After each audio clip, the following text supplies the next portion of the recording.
সঠিক রাস্তায় থাকার তৌফিক দেয়। এখনো বলা হয় যে খুব চিন্তা ভাবনা করে কথা বলবে, আমরা তাদেরকে জানিয়ে দিতে চাই এটা 17 সন নয়, এটা 25 সন। 17 বৎসর পর্যন্ত সমস্ত দল একত্রিত হয়ে শাসক দলকে হটাতে পারে নাই। হটানো তো দূরের কথা, তাদের পায়ে, তাদের চেয়ারের পায়েও দাঁড়াতে পারেনি। কিন্তু আল্লাহ যদি ইচ্ছা করে বিনা অস্ত্রে, বিনা শক্তিতে আল্লাহ পাক বিজয় দান করতে পারেন।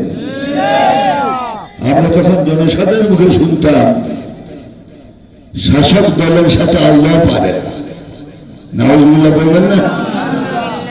এবার আল্লাহ পারছে কিনা? 5 তারিখে পারছে। যুবকদের হাতে কি ছিল? কিছুই ছিল না। একটা অস্ত্রই তাদের কাছে ছিল, নারে তাকবীর।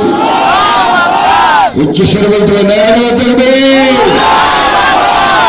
এই তাকবীরের আওয়াজ যখন ঢাকায় উচ্চারিত হয়েছিল,